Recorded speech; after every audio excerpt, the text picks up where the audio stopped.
Assalamualaikum warahmatullahi wabarakatuh. Alhamdulillah, alhamdulillahirabbil alamin. Wassalatu wassalamu ala asrofil anbiya'i wal mursalin sayyidina Muhammadin wa ala alihi wa sahbihi ajmain, amma ba'd.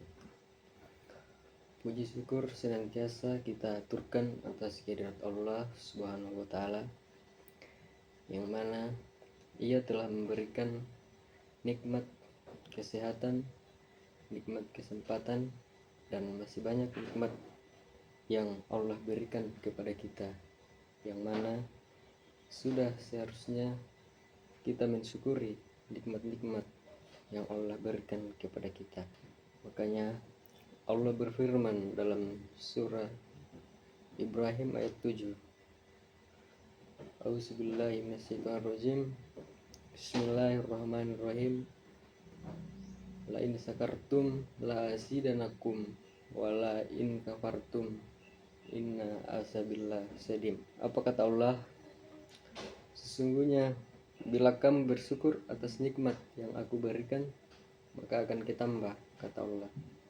Tapi sebaliknya, jika kamu kufur atas nikmat yang aku berikan, maka ingatlah, kata Allah, azabmu tidaklah mengampuni. Nauzubillah min dzalik. Hadirin yang dimuliakan Allah Subhanahu wa taala, semoga kita selalu mensyukuri nikmat-nikmat yang Allah berikan kepada kita. Salawat serta salam tak lupa kita hadiahkan kepada seorang hamba Allah, anggun kepribadiannya serta penuh kegerahanaan di dalam hidupnya, yakni Nabiuna Muhammad sallallahu alaihi wasallam, dengan mengucapkan Allahumma salli ala sayyidina Muhammad wa ala ali sayyidina Muhammad. Hadirin yang insyaallah dimuliakan oleh Allah Subhanahu wa taala, pada kesempatan ini izinkan saya menyampaikan sedikit ceramah dakwah tentang keutamaan akhlak yang mulia. Hadirin yang insyaallah dimuliakan Allah Subhanahu wa taala. Nah, berbicara kita tentang akhlak, tentunya akhlak ini tidak bisa terlepas dari kehidupan kita. Karena apa? Karena akhlak merupakan suatu peragaan hidup, tingkah laku seorang dalam ia menjalani kehidupan sehari-hari.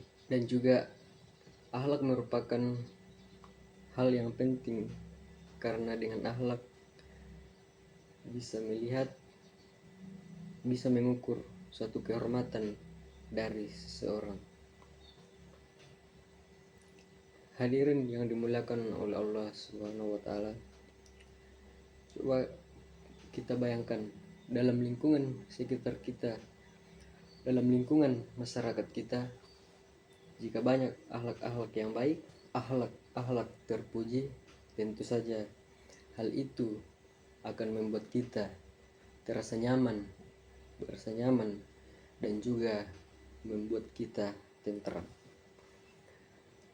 Tetapi coba kita bayangkan sebaliknya, jika di lingkungan sekitar kita, di lingkungan masyarakat kita, banyak akhlak-akhlak yang jelek ataupun akhlak yang tidak terpuji, tentu saja hal itu akan membuat kita terasa resah, membuat kita terasa tidak nyaman dalam menjalani kehidupan kita sehari-hari.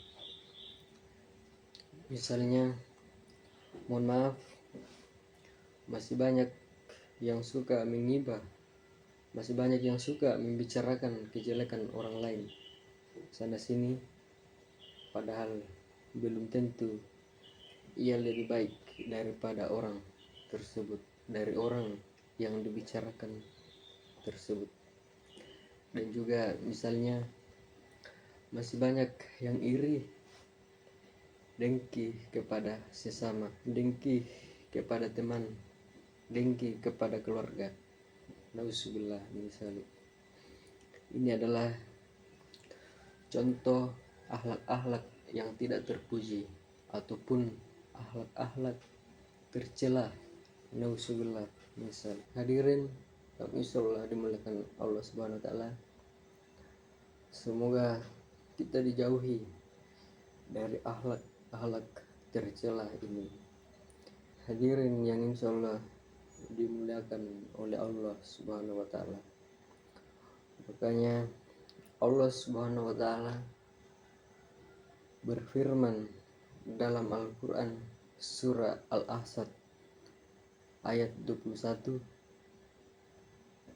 Auzubillahi minasyaitonirrajim. Bismillahirrahmanirrahim. Laqad kana lakum fi Rasulillahi uswatun hasanah. Sungguh telah ada pada diri Rasulullah itu uswatun hasanah, suri teladan bagimu. Hadirin yang dimuliakan Allah Subhanahu wa taala. Nah, dari Quran surah Al-Ahzab ayat 21 ini